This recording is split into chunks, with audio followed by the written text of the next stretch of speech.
Good evening, and welcome to this week's Fireside Chat. It's Thanksgiving Eve. I don't know how many of you know this, but Thanksgiving is my favorite holiday. It combines a lot of things that I really love: faith, family, food, and football. Coincidentally, they all begin with F as well. I don't know what it is about Thanksgiving. I love cooking. I love being with my family. I love this time of year. I just love it all. But the best thing is that we have a whole day where we get to pause and think about what we're thankful for. I don't know about you, but in our house, and I know a lot of other people do this as well, before we eat our big meal, right?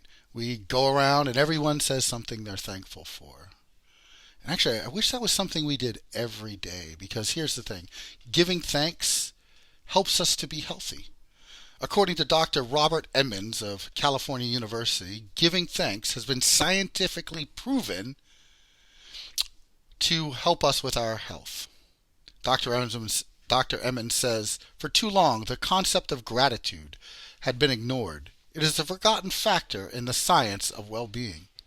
Giving thanks is good for our mental health and our physical health. It reminds us that all is not lost in this world.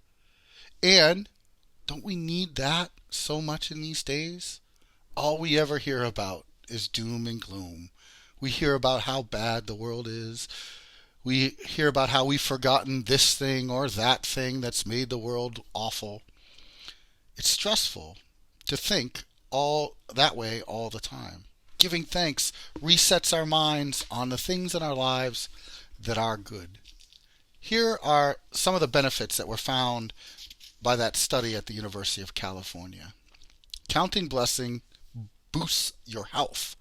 Emmons' research showed that grateful people had less depression and stress, lower blood pressure, more energy, and greater optimism. It slows down the aging clock. In older adults, Emmons found a daily practice of gratitude even slowed down some of the effects of neurodegeneration that often occurs as we age. It puts the brake on stress. Cortisol is often called the stress hormone, and when our bodies produce too much, it can delete our immune system and raise our blood sugar levels. A study conducted, this is a different one, at the Institute of Heart Math Research Center in California, found that positive emotions like appreciation significantly lowered levels of cortisol. Being thankful helps you bond. Research by the U.S. psychologist Sarah Ann Algo indicates that gratitude also leads to better relationships. Gratefulness is good for the heart and your waistline. According to the research that Emmons did in his book, Gratitude Works, people with high blood pressure who actively express thankfulness can achieve up to a 10% reduction in systolic blood pressure and decrease their dietary fat intake by 20%. With Thanksgiving and other food holidays coming up next month, it's a potential benefit of being grateful all year long. So giving thanks is good for your health. But what about our spiritual lives? It helps that too. Walter Brueggemann, the famous theologian, has written recently that giving thanks is an act of subversion against the prevailing world. He wrote, "Thanksgiving is a contradiction of the values of a market economy that imagines that we are self-made and can be self-sufficient. When we give thanks, we commit an act of defiance against the seductions of our society. We may sing all kinds of patriotic songs and feast on Thanksgiving Day. Beyond all of that is our acknowledgement that life is a gift that evokes response. We are never self-starters. The drive for self-sufficiency is unnecessary and a futile idolatry. Giving thanks is vital because it reminds us of the gifts that God has given us. It reminds us that there are things in this world that cannot be bought and sold, that we have value beyond what we produce. And in fact, the history of Thanksgiving bears this out. It became an official holiday in 1863 with a proclamation by President Abraham Lincoln. But it was really the work of publisher Josephine Hale that made it happen. She lobbied 5 different presidents to make Thanksgiving a national holiday. And think about this. It became a national holiday during the Civil War.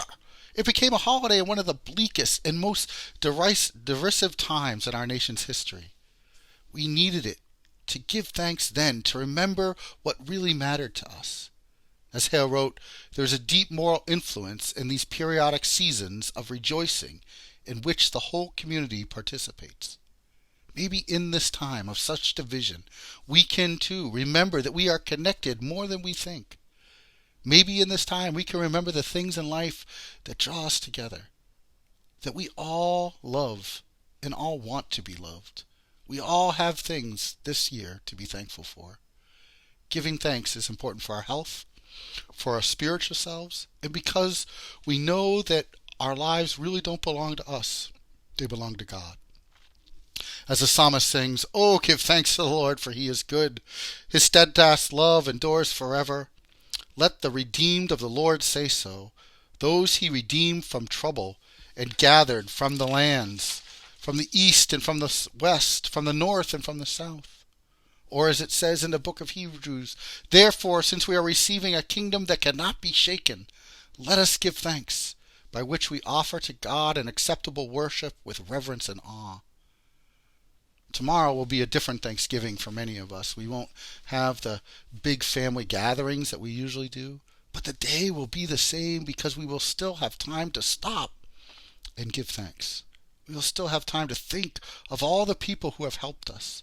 We'll have time to remember that this life is a gift, that our families are gifts, that the food that we share is a gift. If you're watching this, I want you to know that you are a gift to me. One of the great blessings of my life is that I get to be pastor of Concordia Lutheran Church. I'm so thankful for all of you and the gifts that you bring to this particular ministry. I'm so thankful for the ways that we are sharing the good news with those in our community. I want to leave you today with the words from a Thanksgiving hymn, "Now thank we all our God." Now thank we all our God with heart and hands and voices, who wondrous things hath done, in whom this world rejoices, whom from our mother's arms has blessed us on our way with countless gifts of love, and still is ours today. Oh, may this bounteous God through all our life be near us, with ever joyful hearts and blessed peace to cheer us, and keep us in his grace, and guide us when perplexed, and free us from all ills in this world and the next. All praise and thanks to God the Father now be given, the Son and him who reigns with them in highest heaven, eternal triune God, whom earth and heaven adore, for thus it was, is now, and shall be evermore. Happy Thanksgiving, everybody, and may God continue to bless you all.